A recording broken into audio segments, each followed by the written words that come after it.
Hello hi శుభ మధ్యాహ్నం అండి అందరికీ. ఎవరి బాధలు ఎవరికి తెలుస్తాయండో. ఆర్డర్ పంపించలేదు అక్క అని నేను చెప్తానే ఉన్నా. ఈ రోజు రేపట్లో అందరికి పంపిస్తా అని కామెంట్లు పెడతానే ఉన్నారు.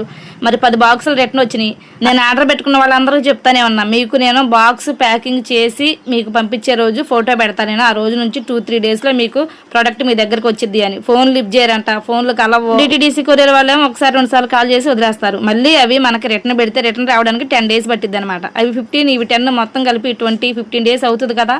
మళ్ళీ రిటర్న్ నా దగ్గరకు వచ్చిన తర్వాత నేను మీకు రిటర్న్ అమౌంట్ వేయడమా లేదంటే మళ్ళీ ప్రోడక్ట్ పంపించడమా మీతో కనుక్కోవాలి. మళ్ళీ ఫ్రెష్గా వచ్చిన ఆర్డర్స్ తీసుకోవాలి. చూడండి ఇవన్నీ రిటర్న్ వచ్చినాయి అనమాట. అంజలి అంట, శ్వేత, యాదగిరి, సురేంద్ర, విజయ్ కుమార్ వీళ్ళందరూ రిటర్న్ వచ్చిన బాటిల్స్. ఇవన్నీ నేను వేయాలంటే ఆర్డర్ పెట్టుకున్న వాళ్ళే మధ్యలో ఆగిపోతాయి. అర్థం చేసుకోవాలి కదా మీరు కూడా. కొంచెం బిజీగా ఉంది మ్యాంగో సీజన్ కాబట్టి, అందుకే నేను ఆర్డర్స్ కూడా తీసుకోవట్లేదు 4 డేస్ దాకా. అందరికీ పంపిస్తాను. ఒక సైడ్ నుంచి ఆలోచిస్తే ఎట్లా అండి, మా సైడ్ గురించి కూడా ఆలోచించాలి. చాలా ప్రాబ్లమ్స్ ఉంటాయి, అవన్నీ ఫేస్ చేసుకుంటా మీకు పంపించాలి మేము కూడా. మీరే చూస్తున్నారు కదా, నిన్న నైట్ షాంపూ ప్రిపేర్ చేస్తే మార్నింగ్ అయింది. మార్నింగ్ టిఫిన్ చేసి ఇప్పుడు కూర్చుంటే ఇప్పుడు మధ్యాహ్నం 1 గంట అయింది. ఇప్పుడు వరకు కూడా ఇంకా మాది ఈ సబ్బులు చేయడం, ప్యాకింగ్ చేయడం అవ్వలేదు. ఇప్పుడు అందరూ ఎవరెవరు ఆర్డర్ పెట్టుకున్నారు అడ్రస్ అంతా చూసి మళ్ళీ పార్సిల్ చేసిన మీద వాటి మీద రాసి డిటీడీసీ తీసుకుని అలా ఈవినింగ్ 5 అయింది. ఇంటికి వచ్చిన తర్వాత వంట చేసుకుని అసలు టైం అనేది ఉండదండి. అందుకని 2 డేస్ ఆగితే వచ్చే 1 వీక్ నుంచి అందరూ ఎప్పటికప్పుడు ఫ్రెష్గా పంపిస్తా ఆర్డర్స్. అర్థం చేసుకుని ఒక లైక్ కొట్టి సబ్స్క్రైబ్ చేసుకోండి.